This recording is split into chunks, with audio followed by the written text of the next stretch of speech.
పవన్ కళ్యాణ్ కు చెడ్డ పేరు తేవాలని కొందరు ప్రయత్నిస్తున్నారని జనసేన పార్టీ కొత్తపేట నియోజకవర్గ ఇన్ఛార్జ్ బండారు శ్రీనివాస్ ఆరోపించారు. వైసీపీ నేత చిర్ల జగ్గిరెడ్డి మంచి నటుడని, ఎవరో ఆకతాయిలు చేసిన పనికి జనసేనకు ఆపాదిస్తూ నియోజకవర్గంలో కులమత వర్గ విభేదాలు రెచ్చగొట్టడానికి ప్రయత్నిస్తున్నారని మండిపడ్డారు. కొంతమంది ఆకతాయిలు చేసినటువంటి రాళ్ల దాడిలో 6వ తరగతి విద్యార్థికి తీవ్ర గాయాలయ్యాయని బండారు శ్రీనివాస్ తెలిపారు. ఆసుపత్రిలో చికిత్స పొందుతున్న విద్యార్థికి మెరుగైన వైద్యం అందించాలని వైద్యులకు సూచించారు. పవన్ బర్త్డే సందర్భంగా ఎన్నో సేవా కార్యక్రమాలను అద్భుతంగా నిర్వహించారని కార్యకర్తలను బండారు శ్రీనివాస్ అభినందించారు. శ్రీ పవన్ కళ్యాణ్ గారి పుట్టినరోజు సందర్భంగా కొత్తపేట నియోజకవర్గంలో ఎక్కడికక్కడ పవన్ కళ్యాణ్ గారి ఆదేశాల మేరకు సేవా కార్యక్రమాలు అయితే చేయడం జరిగింది.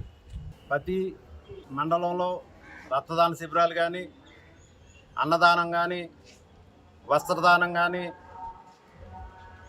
నిత్యావసర వస్తువులు అనాథాశ్రమాలుగా మదర్ తెరీసా ఆశ్రమం, బ్రైట్ లైట్ ఆశ్రమం, ఇలా ఆశ్రమాలు కూడా నిత్యావసర వస్తువులు అన్నదానాలు ఇలా చేసుకుంటూ ఎంతో సమన్వయంగా జనసేన నాయకులు జన సైనికులు చేసుకుంటూ వెళ్తూ అద్భుతమైన కార్యక్రమం చేయటం అయితే జరిగింది. అయితే కొంతమంది ఆకతాయిలు మిడిమిడి జ్ఞానంతో జనసేన పార్టీతో కూడా సంబంధం లేకుండా, నాయకులతో సంబంధం లేని కొంతమంది ఆకతాయిలు గ్రామాల్లో సైలెన్సర్లు తీసేసి వారు మోటార్ సైకిళ్ళ మీద తిరుగుతూ ఈతకోట గ్రామంలో భయభ్రాంతులు గురి చేశారు.